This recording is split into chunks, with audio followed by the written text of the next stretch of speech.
Puji Tuhan, Shalom, selamat pagi. Selamat kita berkumpul untuk puji dan besarkan nama Tuhan. Berkat anugerah Tuhan kita boleh ada lagi sebagaimana kita ada dengan tubuh yang sehat dan diberkati. Semuanya hanya karena berkat Tuhan, amin. Mari dalam sikap menyembah kita mau masuk ke dalam hadiratnya Tuhan. Sebab hanya Dia yang layak ditinggikan, hanya Dia yang layak terima puji-pujian dan sembah kita, amin.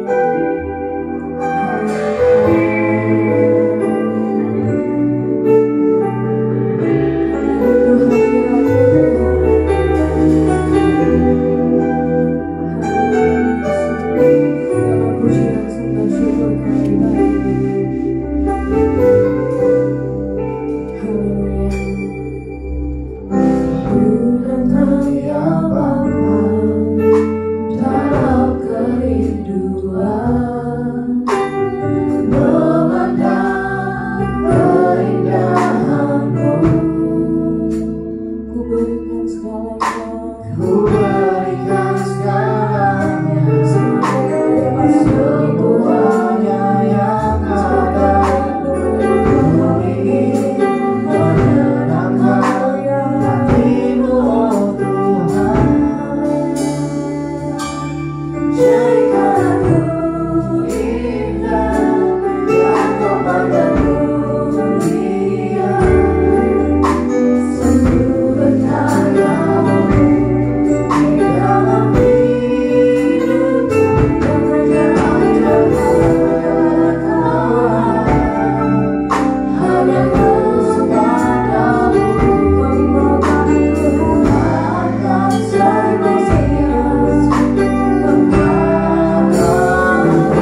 anugerah-Mu saja yang begitu besar dalam kehidupan kami Bapa. Saat ini Tuhan, seberapa kami yang ada, kami siap untuk memuji membesarkan nama Tuhan. Mari Engkau tuntun ibadah kami pada pagi hari ini Bapa. Perkenankanlah kami menghadap hadirat-Mu Tuhan. Suci kuduskan kami menghadap hadirat-Mu, agar setiap pujian yang kami naikkan semuanya berbau harum di hadapan-Mu Tuhan.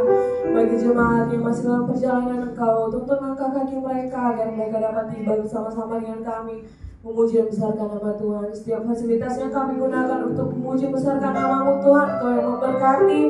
Setiap kami pelayan altar, baik jemaat, semuanya dalam lingkupan tangan kasih Tuhan. Ini yang menjadi doa kami Tuhan. Kami thanking setiap kuasa jahat yang mau mengganggu jalannya ibadah kami dalam nama Tuhan Yesus Kristus. Biarlah kuasa darah Tuhan Yesus melingkupi kami. Ini yang menjadi doa kami Tuhan. Kami mulaikan ibadah kami dalam nama Tuhan Yesus Kristus, Tuhan dan Juru Selamat kami yang hidup. Haleluya, puji Tuhan. Amin. Haleluya. Kita bisa bertemu dengan Bapak Ibu di rumah kami. Yang biasa memuji Tuhan, mari kita berikan haleluya. Mari kita berikan senyum di dalam kita. Sama-sama kita berdoa bersama-sama.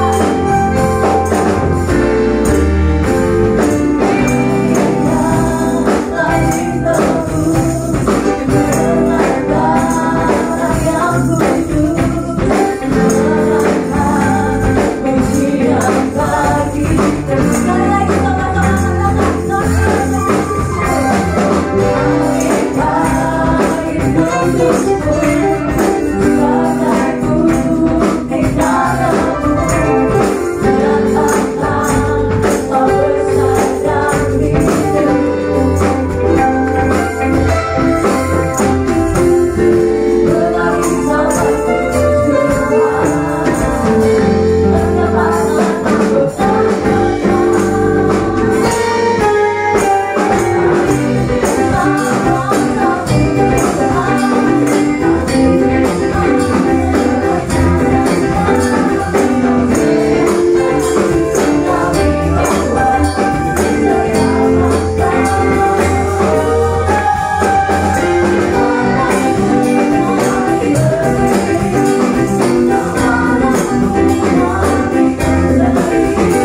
Terima kasih Bapak untuk sukacita-Mu Tuhan di pagi hari ini. Kami merasakan Tuhan kebaikan-Mu dalam kehidupan kami. Dan Engkau selalu ada Tuhan dalam kehidupan. Engkau yang menuntun kehidupan kami Bapak. Terima kasih Yesus. Terima kasih Roh Kudus. Kami mengucap syukur Bapak untuk segala kebaikan dalam kehidupan kami. Engkau tak pernah tinggalkan kami. Engkau yang selalu menyelamatkan kami. Terima kasih Yesus.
Terima kasih Tuhan, kami mengucap syukur pagi ini Engkau ada di tengah-tengah kami. Kami bisa merasakan hadirat-Mu lewat puji-pujian yang sudah kami naikkan kepada Allah.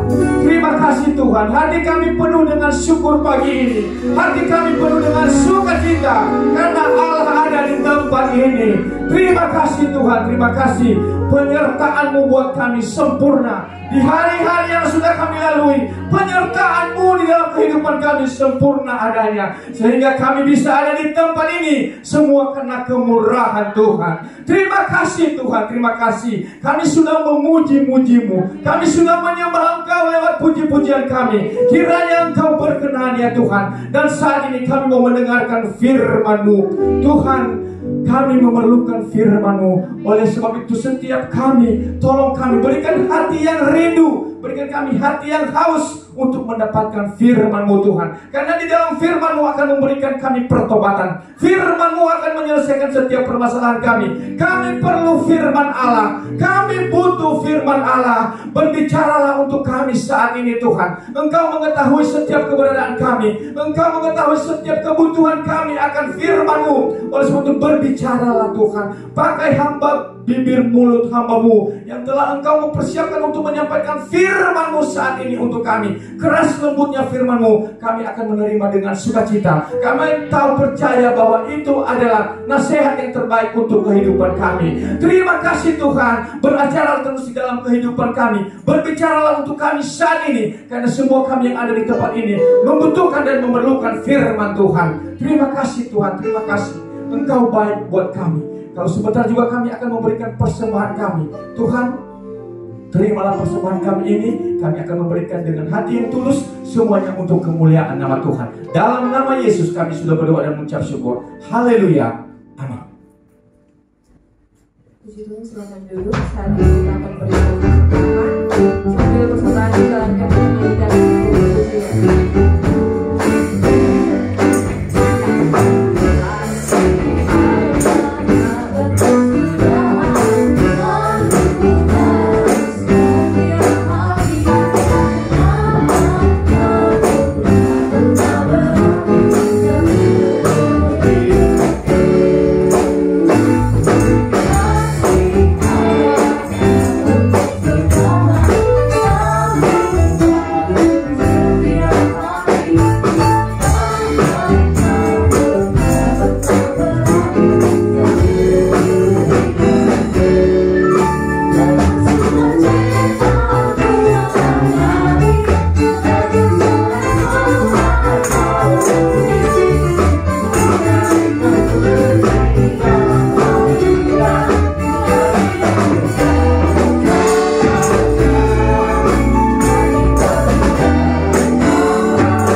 Kita beri pujian buat Tuhan Yesus. Bapak Ibu berada di tempat di bawah, saya ucapkan selamat pagi, selamat bertemu kembali di akhir November ini, saudara. Tuhan sudah hantar kita untuk dipersiapkan masuk dalam bulan perayaan orang Kristen. Haleluya.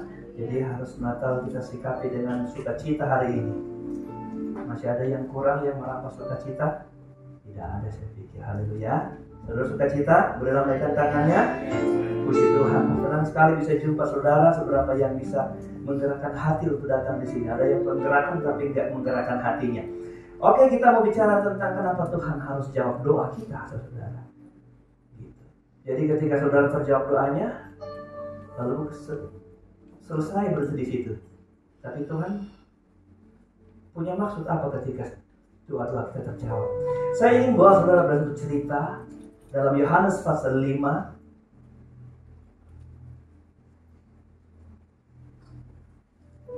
Yohanes pasal 5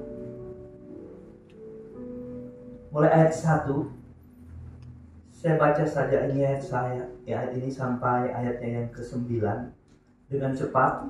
Jadi kita mau bicara tentang kenapa Tuhan menjawab doa kita. Tuh haruskah Tuhan menjawab doa kita? Bapak Ibu Saudara, begini bunyi firman Tuhan. Sesudah itu ada hari raya orang Yahudi dan Yesus berangkat ke Yerusalem. Di Yerusalem dekat pintu gerbang domba ada sebuah kolam yang dalam bahasa Ibrani disebut Bethesda.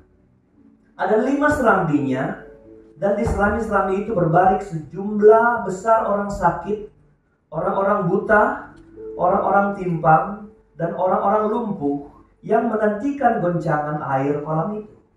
Ayat 4, sebab suatu waktu turun malaikat Tuhan ke kolam itu dan menggoncangkan air itu.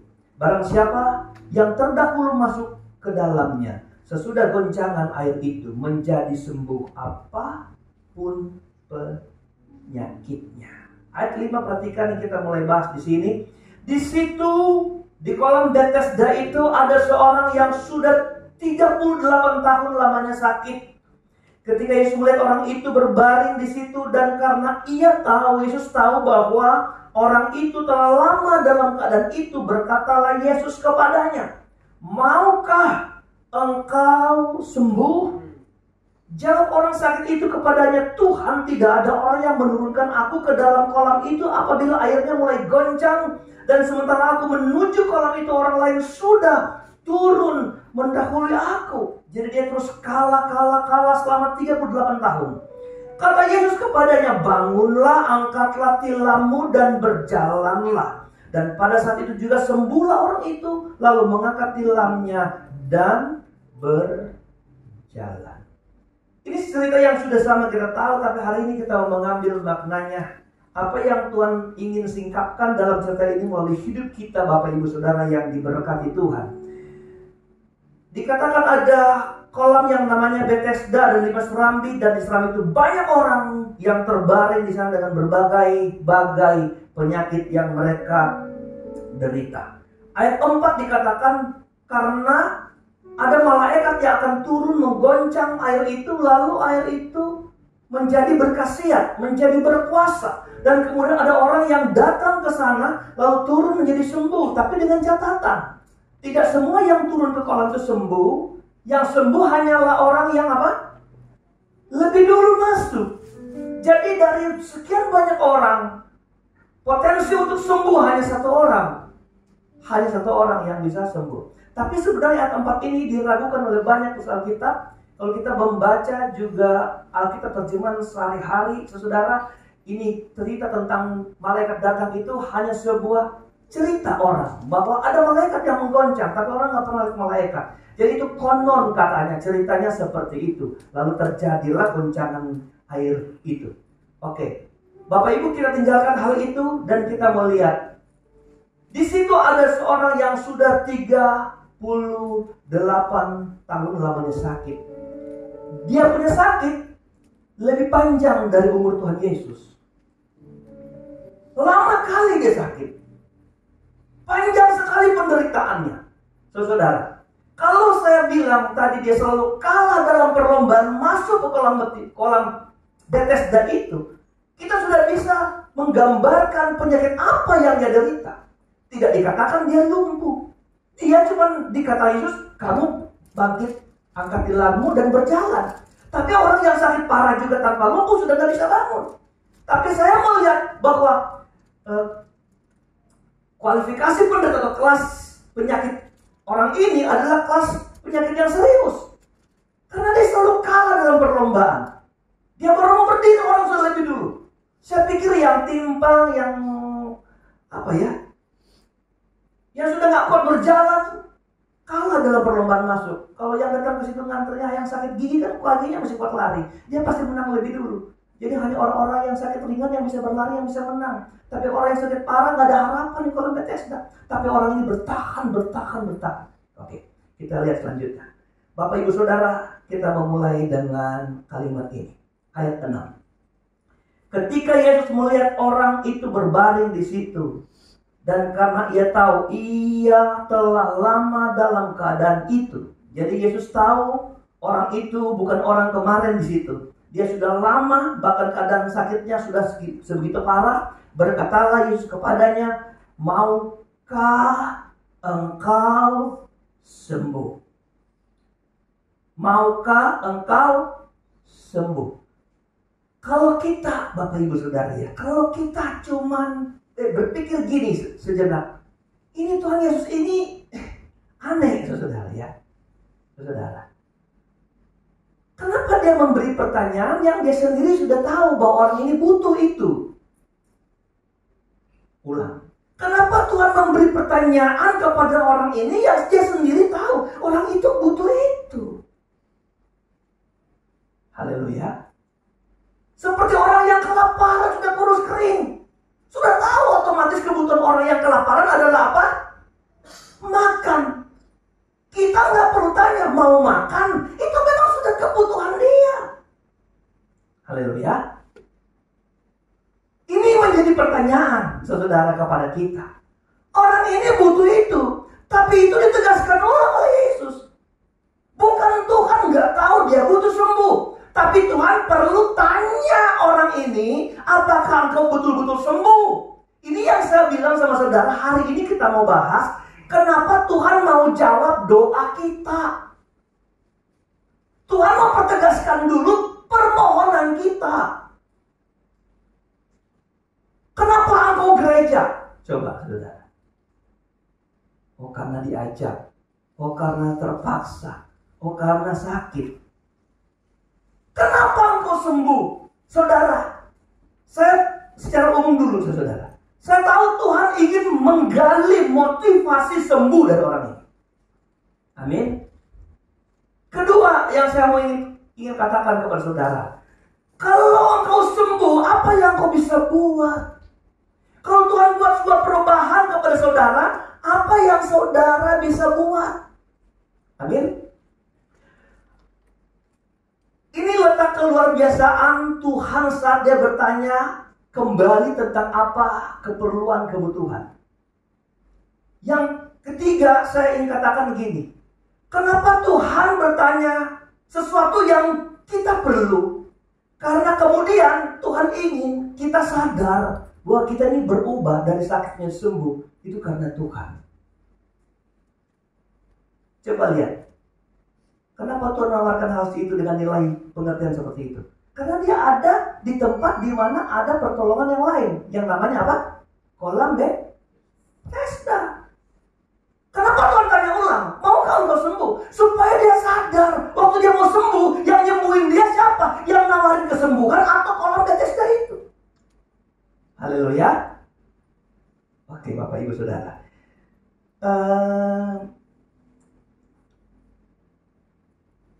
Kalau kita kemudian tolong Tuhan dari setiap permohonan kita, sebenarnya Tuhan ingin lihat ada sesuatu dari jawaban Tuhan atas setiap permintaan kita. Oke, jadi pertanyaan tadi itu penting karena Tuhan ingin tahu motivasi kita. Lalu Tuhan ingin tahu apakah engkau sadar yang menyembuhkanmu itu bukan manusia, bukan kolam Bethesda, bukan malaikat, bukan air itu, tapi si yang menawarkan kesembuhan. Ayatnya yang ke-7. Kita mulai di sini. Kita berikut ke sini, kita lihat. Ketika Tuhan bilang, maukah engkau sembuh? Lalu apa jawaban itu? Begini katanya. Jawab orang sakit itu kepadanya, Tuhan, tidak ada orang yang menurunkan aku ke dalam kolam itu apabila airnya mulai goncang. Dan sementara aku menuju ke kolam itu, orang lain sudah turun mendahului aku.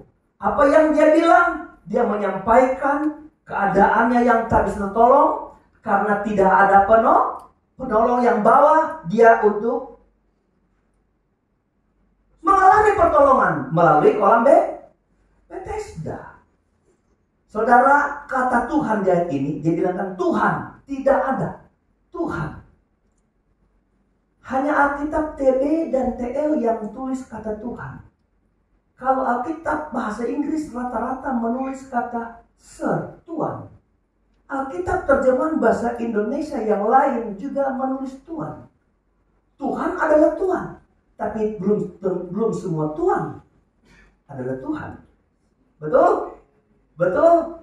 Jadi kita masih meragukan. Orang ini menyebut si penawar pertolongan dengan sebutan Tuhan. Apakah itu Tuhan atau memang Tuhan? Tapi saya mendapat jawaban dari Alkitab itu sendiri. Itu nilai yang dia sebutkan kepada Yesus yang menawarkan pertolongan. Itu adalah nilai Tuhan, nilai manusia. Kenapa? Yang pertama dengar. Waktu dia sembuh dan dia keluar, tadi katakan dia terakhir kita baca, hari itu hari Sabat. Hari Sabat hari orang gak boleh kerja. Bahkan mengangkat tilam gak boleh. Memasang lampu gak boleh. Orang ini mengangkat tilam, bekerja. Orang-orang Yahudi itu marah. Kenapa kamu angkat tilam Sabat? Lalu dia bilang apa? Orang yang menyembuhkan itulah yang menyuruh aku. Angkat tilammu dan berjalan. Orang tanya siapa dia? Dia gak tahu siapa Yesus. Berarti yang pertama yang kita lihat, orang ini tidak kenal siapa Yesus. Dari mana yang kedua? Dari jawaban atas pertanyaan, mau engkau sembuh? Apa dia bilang? Tidak ada orang yang menurunkan aku. Ngerti gak saudara? Jadi waktu Tuhan tanya, maukah engkau sembuh? Dia punya pikiran hanya orang yang bawa-bawa di kolam itu kalau airnya bergoncang. Berarti Yesus itu apa yang dia lihat di dalam pribadi Yesus. Dia cuma sekedar orang yang bisa menggendong dia waktu bergoncang. Dia nggak kenal siapa yang pertanyaan ini. Kalau dia tahu Yesus itu adalah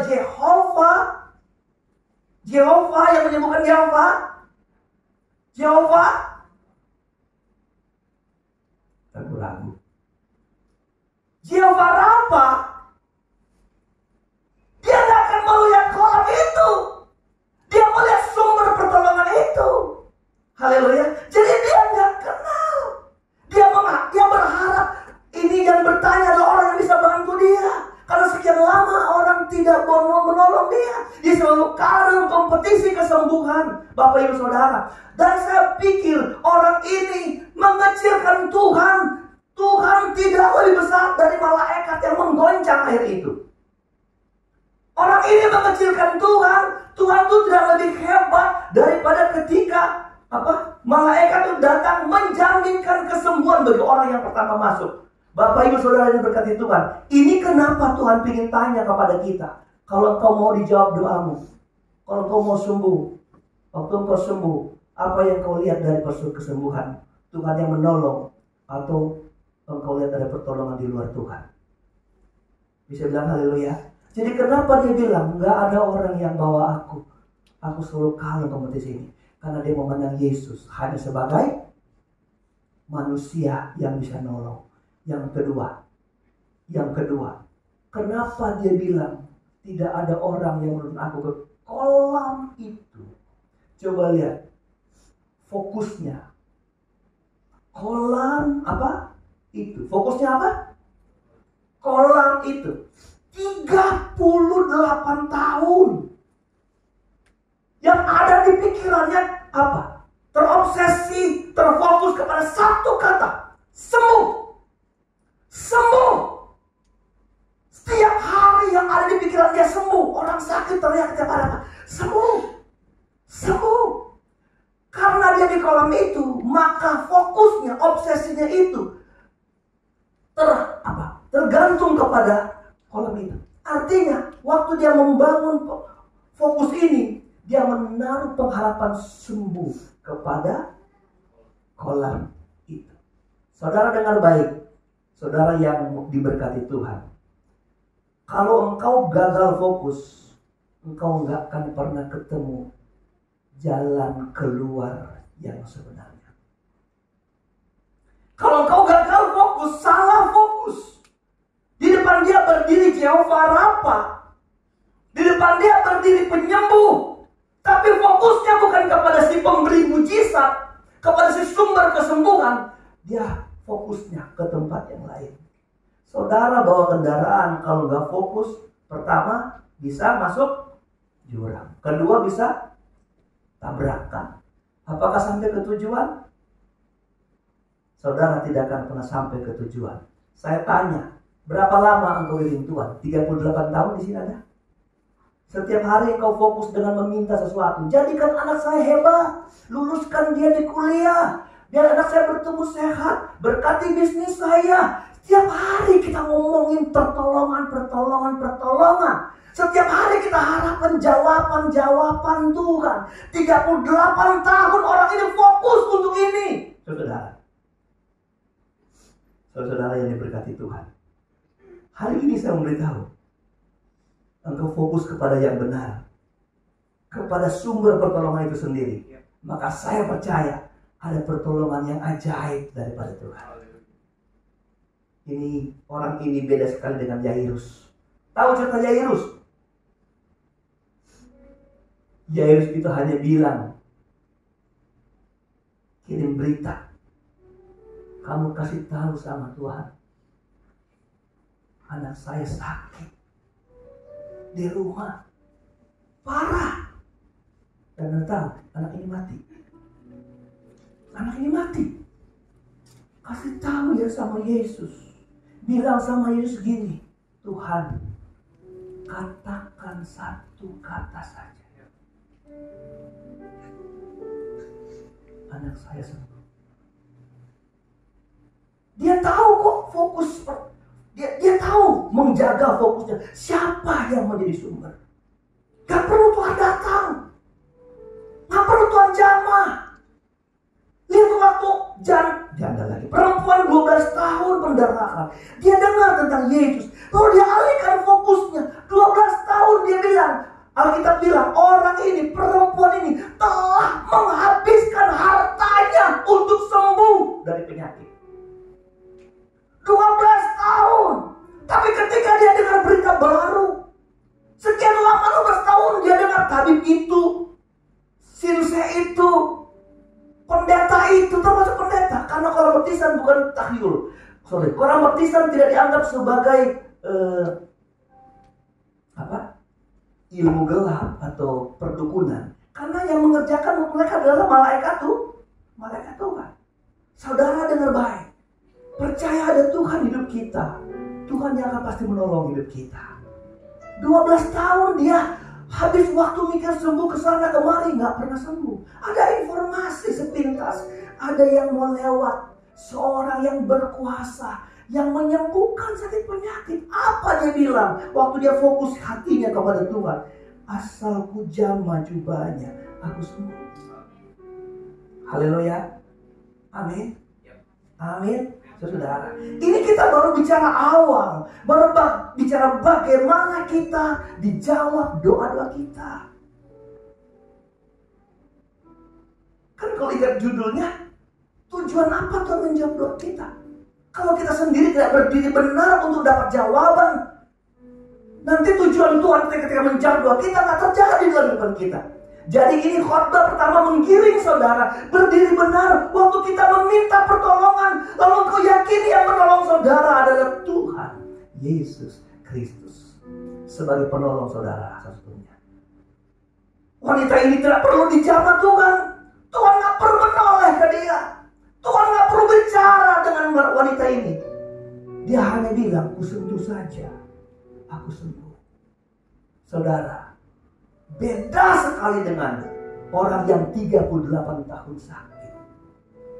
Dia sudah ngobrol langsung dengan Tuhan. Tuhan yang menyatakan tawarannya. Gak seperti Yairus, gak seperti wanita ini yang berinisiatif sendiri mau sembuh, tapi dia mendapat kasih karunia yang besar. Mungkin Tuhan lihat penderitanya begitu lama, Tuhan turun tangan langsung, nawarin kesembuhan, nawarin jawaban dari setiap pergumulan hidupnya. Tetapi saudara dengar baik, ada dua kelemahannya. Dia gak kenal siapa yang menawarkan pertolongan. Yang kedua, apa? Dia terlalu fokus kepada apa yang setiap hari dilihat, yang telah melatih pikirannya, matanya, otaknya. Udah lihat hanya kolam. Itu malaikat datang sekonyong-konyong, nggak tahu kapan datang. Semua mereka hidup diktator. Mungkin pakai ramalan. Kalau yang lalu dia datang bulan September tanggal begini jam segini ya. Yang sebelumnya juga bulan September kita jaga-jaga September. Orang susah nyari ke semua itu. Kalaupun itu benar hari itu, apakah engkau yang pertama masuk? Pertanyaannya. Tapi kasih karunia datang, nggak perlu repot-repot. Hafal hari dan tanggalnya, nggak perlu tahu waktunya. Waktunya itu ada di hadapan saudara, ada di hadapan orang ini yang sedang menawarkan, maukah engkau sembuh? Haleluya. Mau sembuh? Kenali Tuhanmu sebagai penolong satu-satunya dalam hidup kita. Cuman Dia yang bisa tolong hidup kita. Kalau saudara terlalu banyak diambil fokusmu, hatimu, pikiranmu kepada yang kerjakan setiap hari, tolong hari ini fokus kepada Tuhan. Karena yang memberkati anak-anakmu bukan kehebatan lulusnya dengan nilai hebat di sekolah. Karena yang membuat engkau kaya luar biasa bukan kecemerlangan otakmu berpikir memutar bisnismu. Tapi ketika Tuhan di sana mendatangkan hikmat bagi saudara menjadi pebisnis yang hebat dan luar biasa dan diberkati Tuhan. Haleluya. Bukankah begitu saudara? Tapi kalau kau tiap hari kolam, engkau harus lihat Tuhan sekarang. Haleluya. Tuhan memberkati kita dari semua apa yang kita perlukan. Ayatnya yang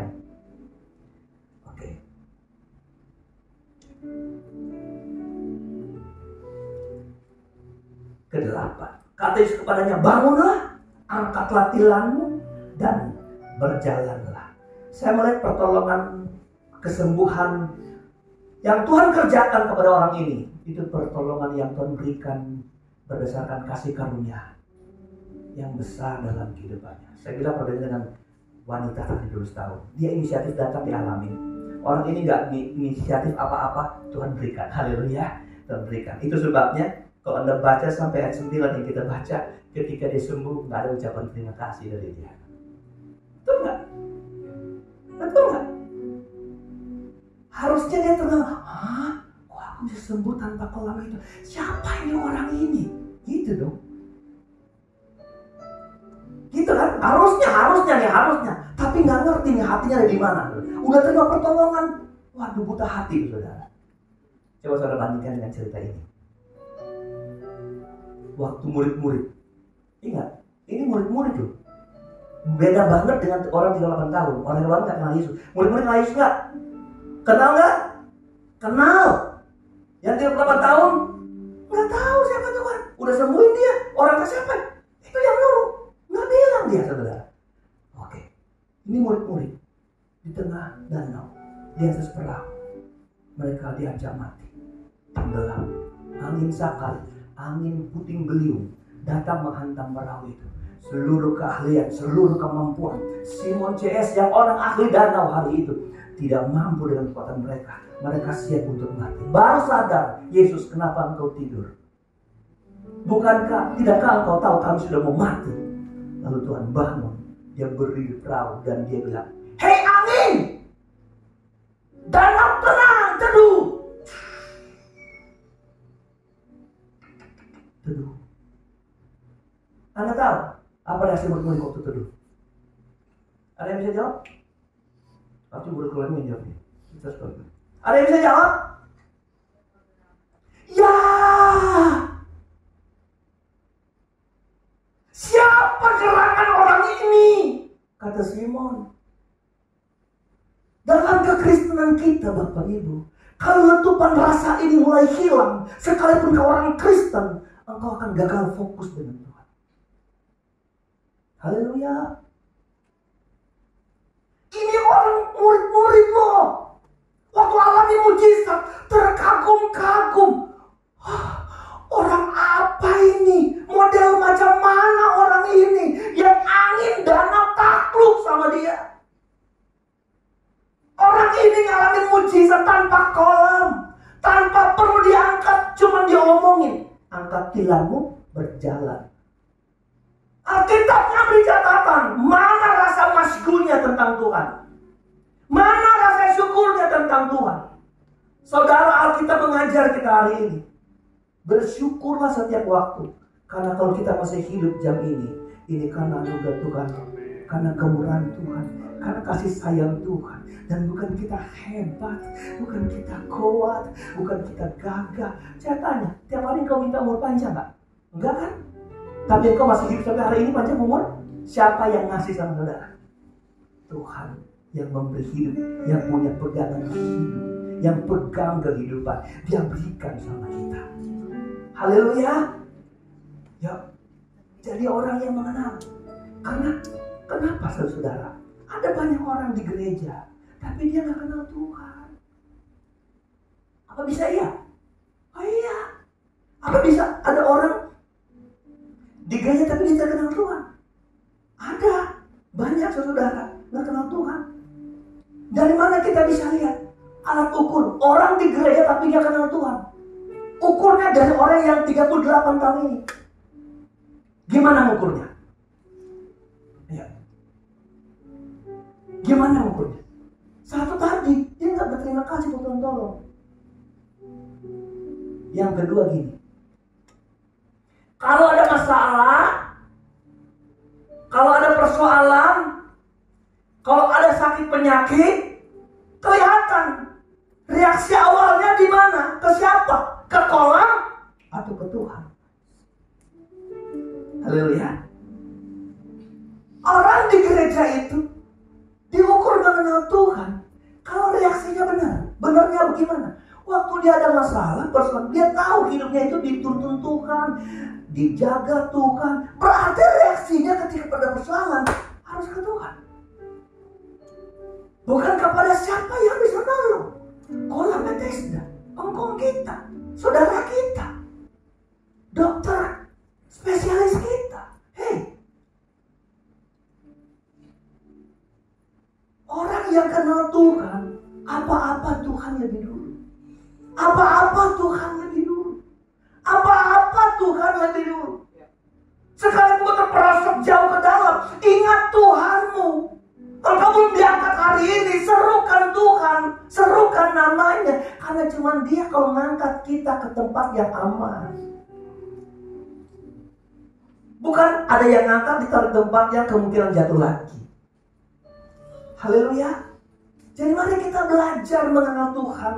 Kalau kau kenal, engkau pasti syukuri semua yang kau alami hari ini.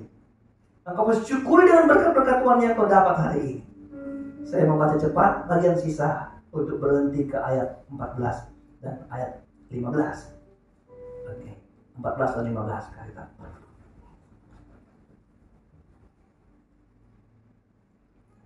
Tapi saya baca dulu bagian ayat yang belum terbaca tadi. Ayat 10. Karena itu orang Yahudi berkata kepada orang yang baru sembuh itu, hari ini hari Sabat dan tidak boleh engkau memikul tilanmu. Akan tetapi ia menjawab orang yang telah menyembuhkan aku. Dia menyatakan kepadaku, angkatlah tilammu dan berjalanlah. Orang yang menyembuhkan itu dia nggak tahu siapa Yesus. Apakah itu Yesus? Ayat 12, mereka bertanya kepadanya, siapa orang itu yang berkata kepadamu, angkatlah tilammu dan berjalanlah. Tetapi orang yang baru sembuh itu tidak tahu siapa orang itu. Haleluya. Jadi dia nggak tahu sebetulnya. Sebab Yesus telah menghilang ke tengah-tengah orang banyak di tempat itu. Ayat 14.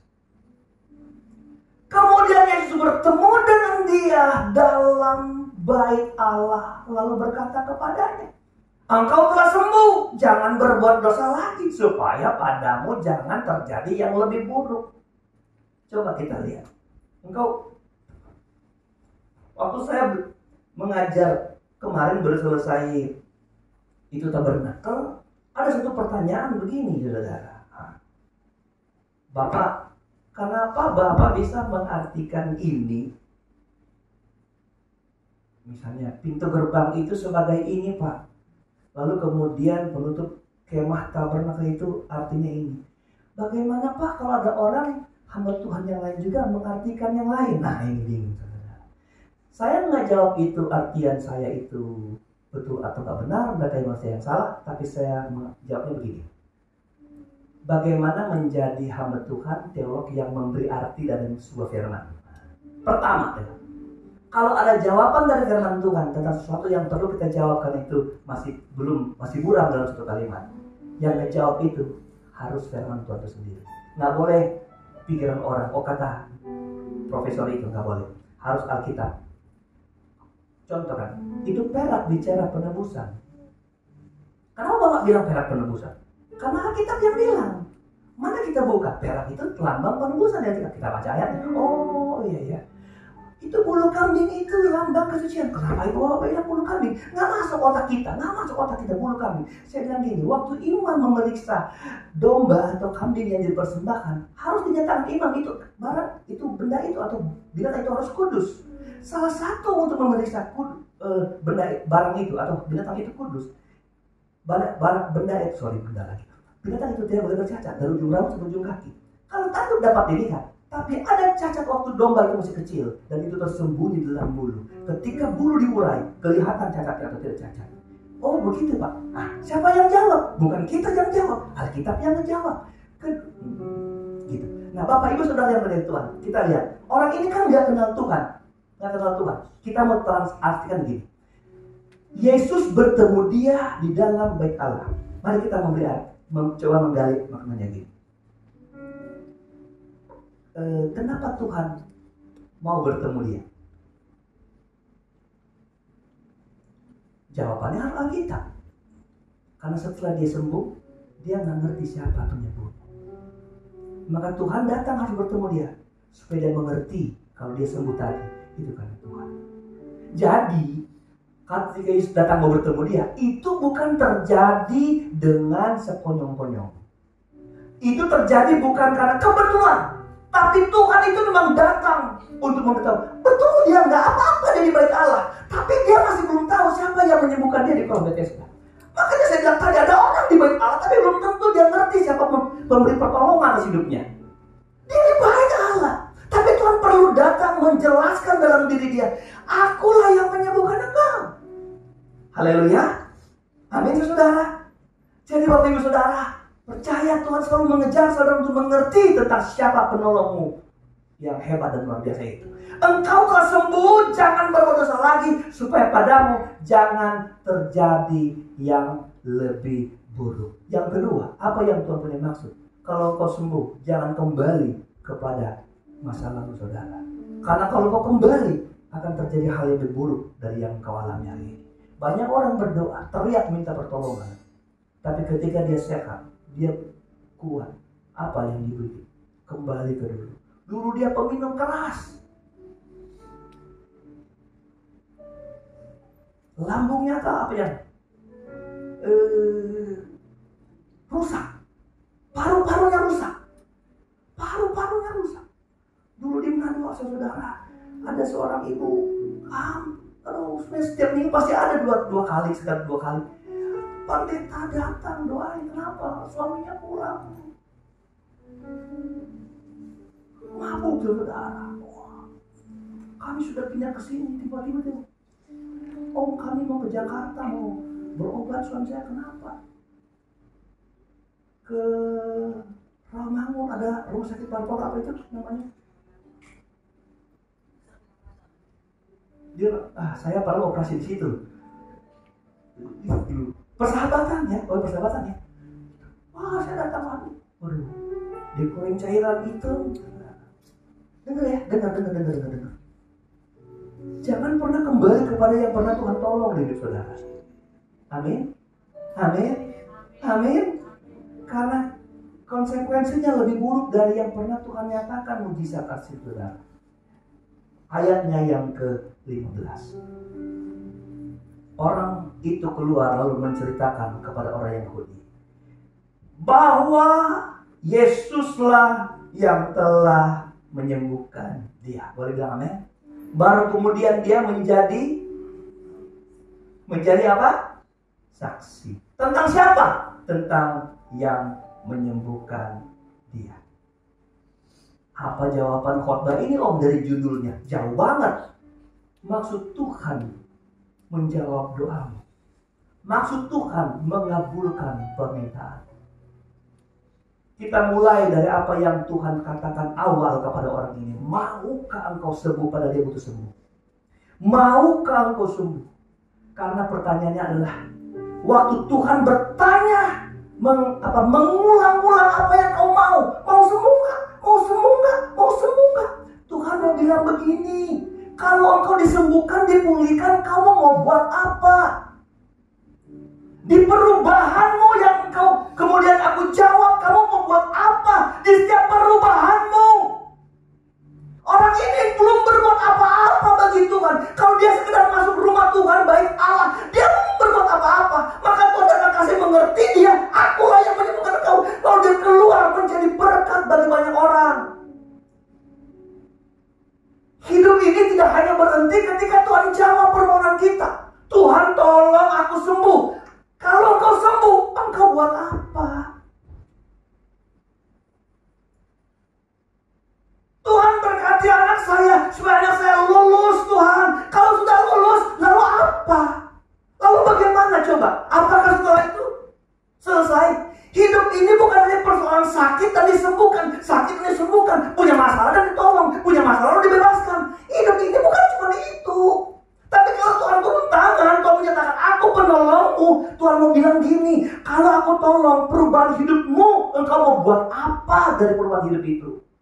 Saya beritahu sama saudara, 38 tahun, orang yang tertata hidupnya, waktu sembuh pun dia masih sukar berubah dengan kebiasaan 38 tahun. Apa 38 tahun? Tempat itu ramai. Mungkin dia hanya dapat makan dari pemberian orang. Nih, makan, kamu kalian itu kasihan.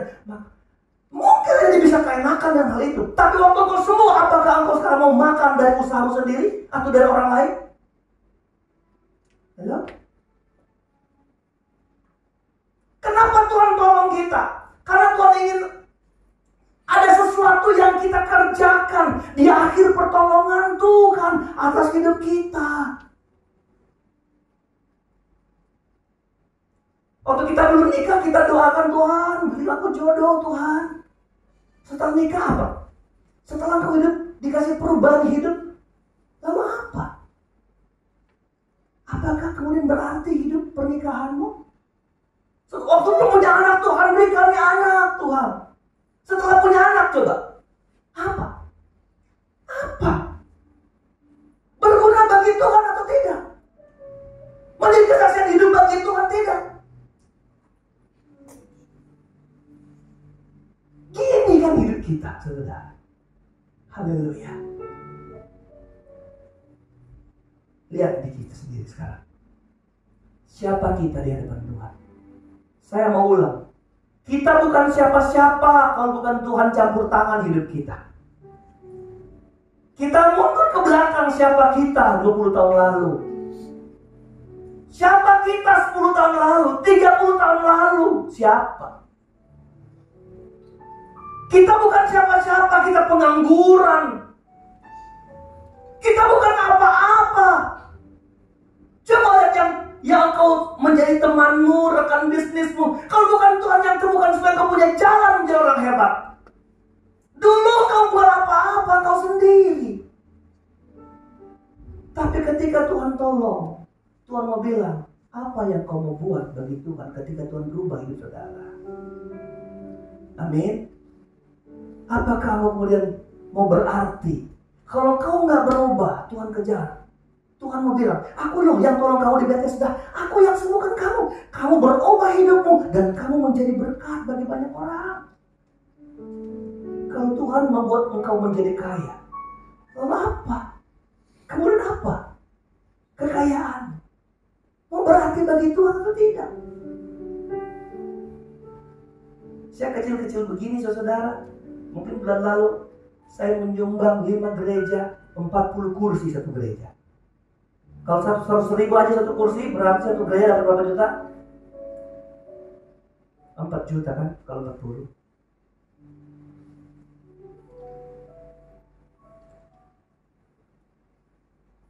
Menjadi orang yang baik, nggak usah nunggu jadi punya banyak uang. Menjadi orang berarti, nggak usah tunggu sehat. Karena ada orang cacat, sudah nggak ada sembuh, tapi bilang, Tuhan, karyakan hidupku yang cacat ini. Pernah lihat kan? Motivator-motivator yang cacat, yang jalan yang hanya dengan tangan, tapi dia pakai dasi, berdiri atas meja, karena nggak punya kaki, gitarnya lalu dia menjadi motivator yang hebat, mengguncangkan banyak orang normal di sana, dilahirkan dari cacatnya ini, menjadi berarti. Sembuh nggak sembuh, nomor 10. Engkau mulai hidupmu berarti bagi Tuhan. Haleluya, haleluya. Saya pernah bilang di sini, dulu ada jemaat kami, saudara. Dia kan beranto, kami kita saudara pakai nama beranto. Nanti kalau saya sudah kaya, saya mau gereja. Malu saya kalau nggak kaya gereja. Ya tunggu kaya untuk jadi bergereja. Mau satu barang mobil datang gereja. Yang belum punya mobil bilang amin dong. Nggak mau dapat mobil saudara. Ada baru kemarin datang. Om kami sudah lama gereja. Jauh loh om. Kalau naik motor pegalnya yang tangguh. Tapi tunggu, kita sudah dapat mobil om. Puji Tuhan. Nanti minggu saya datang. Tapi mungkin karena hujan nggak bisa jalan ke mobil. Hey, berbuatlah kepada Tuhan sekarang menurut kapasitas saudara. Amin, amin, amin, amin. Itu Sadrak, Mesak, Abednego bilang gini, hai Tuanku Raja, perlu engkau tahu, kalau Tuhanku nggak menolong saya, menolong kami, sekali-kali nggak akan menyembah patung. Karena hidup itu bukan persoalan ditolong, nggak ditolong. Kalau iman saudara hanya berkecimpung, berputar-putar di pertolongan saudara, kita masih kerdil. Tapi kalau hidupmu begini, Tuhan apapun saya mau berbuat loh bagi Tuhan. Itu, haleluya, itu. Makanya jangan tunggu saudara lulus dulu. Masih sekolah pun berbuat bagi Tuhan. Masih studi pun melayani Tuhan. Terima kasih ya mas belajar, yang ngejar melayani sambil belajar, yang ngejar nyusun tesis sambil latihan musik. Saudara, apa yang engkau buat bagi Tuhan semasa engkau belum diberkati lebih, Tuhan hitung itu sebagai sebuah alasan Tuhan memberkati saudara di hari esok. Amin saudara. Jadi kerjakanlah hari ini. Silakan orang bilang ke aku miskin, nggak apa-apa Tuhan, miskin nggak bisa menahan saya itu berbuat bagi Tuhan Allah kita yang hebat dan besar. Amin. Makanya belajarlah untuk tunduk dan taklukkan hidup dalam kendali Tuhan. Tundukkan kepala.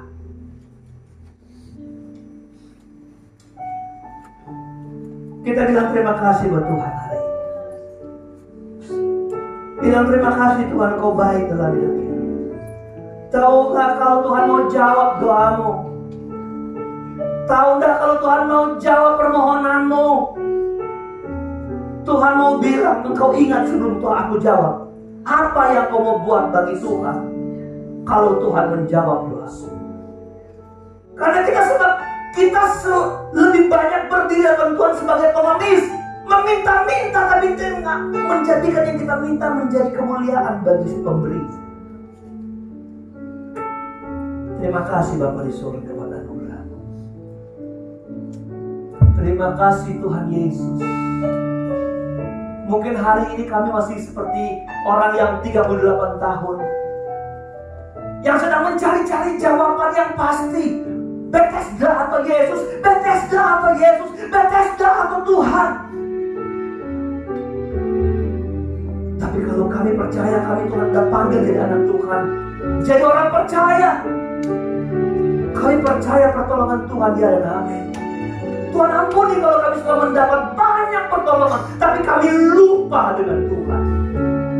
Kami lupa dengan Allah kami yang hebat. Kejar kami Tuhan, seperti Engkau mengejar orang 38 tahun ini yang sudah sembuh tapi nggak tahu siapa penyembuhnya. Ini kami kejar kami kalau kami lupa. Kadang kami sudah terlupakan oleh berkat-berkat Tuhan. Kami lupa sih memberi berkat yang sebenarnya. Tapi hari ini kami dengar firman Allah, kejar kami, tuntut kepada kami apa yang kau mau dari setelah engkau menjawab doa-doa kami, Tuhan. Terima kasih Bapa di surga. Biar seberapa yang dengar firman ini boleh menjadi kuat dalam mengiring Tuhan.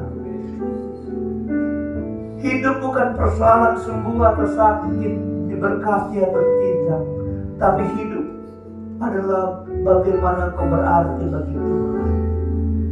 Mari kita bangkit berdiri Bapak Ibu. Sebelum kita nyanyikan satu pujian, kita bilang terima kasih dulu sama Tuhan. Mungkin ada di sini yang sudah semakin sibuk dengan berkat-berkat Tuhan. Engkau lebih banyak fokus kepada Bethesda-mu, jaminan-jaminan yang kasat mata. Bethesda adalah kesembuhan yang kasat mata, yang kelihatan, yang sembuh kelihatan. Tapi kalau kesembuhan Tuhan tak kelihatan, bekerja di dalam. Saudara, mari kita fokus kepada si pemberi berkat dalam hidup kita. Luangkan waktumu sedikit menyenangkan sesamamu dari berkat-berkat yang ada. Karena kau percaya apa yang kau buat bagi sesamamu, kau sedang berbuat bagi Tuhan. Apalagi kau berbuat bagi hamba Tuhan, engkau sedang berbuat bagi Tuhan. Kalau kita bilang kalau kau mau dapat karunia seorang nabi, layanilah nabimu. Engkau gak perlu jadi hamba Tuhan, tapi kalau kau dapat karunia hamba Tuhan, berkat-berkat seorang hamba Tuhan, layanilah hamba Tuhan. Bukan hamba Tuhan itu buat gembalamu saja, di sana ada banyak saudara.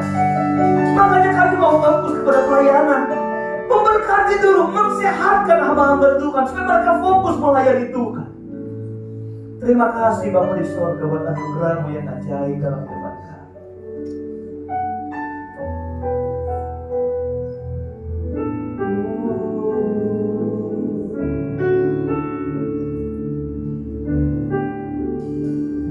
Yesus Tuhan,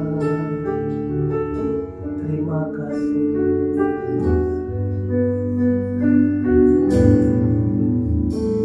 Aku ada saat ini, semua karena kasih-Mu.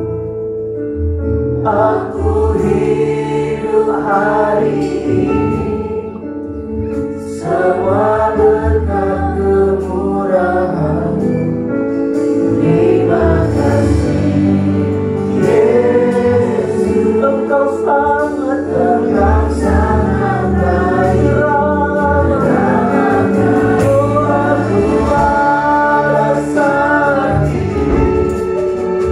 Semua karena kasih.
pujian buat Tuhan kita. Muliakan Dia Allah yang hebat dan luar biasa. Bapa kami di dalam surga, tidak ada apa-apa yang kami balas kepada Tuhan selain kebaikan yang tak pernah berhenti dalam kami, untuk kami juga berbuat menyenangkan hatimu, memuliakan Engkau. Kami mau jujur kalau kami sekarang hidup ini bentuk dari pertolongan Tuhan yang ajaib, yang tak pernah berhenti dalam kami. Kami bukan orang-orang yang tidak mengenal Tuhan. Kami bukan orang-orang yang tidak mengerti Tuhan. Tapi beri kami hati yang masku ketika Tuhan berbuat mujizat dalam kami. Jadikan kami seperti murid-murid-Mu yang di perahu, yang ketika Kau adakan mujizat, kami ternganga-nganga Tuhan. Wow, Tuhan kami Tuhan yang hebat. Tapi satu waktu kalau kami kehilangan fokus Tuhan, kejar kami, tangkap kami seperti Engkau mengejar orang 38 tahun ini, supaya kami tetap menceritakan kebaikan Tuhan, bersyukur tentang pertolongan Tuhan, dan kami semua menjadi jemaat-jemaat yang hebat, jemaat-jemaat yang kuat, jemaat-jemaat yang mengandalkan Tuhan dalam segala perkara. Terima kasih banyak Bapa. Dalam tangan Tuhan kami serahkan hidup kami. Ampuni salah dan dosa kami yang membuat kehendak Tuhan. Jemaat Tuhan yang sempat hadir, Tuhan rawat mereka dengan kasih-Mu, biar kami boleh tiba Tuhan dalam hari lepas hari, bertemu dengan mereka dalam ibadah yang akan datang Tuhan. Ibadah yang dipimpin oleh Tuhan sendiri. Kalau mereka nggak datang karena sakit, sembuhkan, lemah, kuatkan, bina, tetapkan. Kami rindu kami sembuhkan dengan tangan. Dan kami berdoa bergereja ini. Gereja ini akan Tuhan taruh orang-orang yang punya potensi iman yang hebat, iman yang saling saling memberi nasihat, iman yang saling mendorong, menguatkan satu dengan yang lain. Kami menjadi gereja bergandengan tangan. Kami mau jadi gereja yang hidup di dalam persekutuan, bukan hanya dalam perkumpulan-kumpulan biasa Tuhan. Itu sebabnya kami rindu jemaat-jemaat Tuhan yang pernah duduk di gereja ini. Engkau terus mengawal mereka untuk di waktu kami bertemu bersama-sama. Kami berdoa juga Tuhan Yesus buat jemaat Tuhan yang mengalami duka, Tuhan berikan penghiburan keluarga anak Siomi, diberkati Tuhan, dan kekuatan Tuhan juga melawat keluarga ini Tuhan yang ditinggalkan oleh ayah mereka Tuhan. Terpujilah nama-Mu, ampuni kekurangan kesalahan kami, semua yang berbagai melayani diberkati Tuhan. Kami yang ada berdiri altar ini Tuhan, pemain musik, worship leader, WL Tuhan, singer, tamborin ya Bapa, aser dan kolektan. Allah memberkati kami dengan kuasa kasih-Mu. Kami Tuhan pakai kami untuk kami terus jadi pelayan Tuhan yang tangguh di tangan Tuhan. Terima kasih Bapa di sorga. Tinggal ucapkan syukur doa kami, berikan Tuhan kesehatan menyongsong bulan Desember, bulan perayaan hari kelahiran-Mu Tuhan, dan berkati terus panitia Natal bersama seluruh jemaat untuk mensukseskan acara ini demi kemuliaan Tuhan. Ampuni kurang salah kami yang banyak, di dalam nama Yesus Tuhan Yesus selamat kami berdoa dan bersyukur.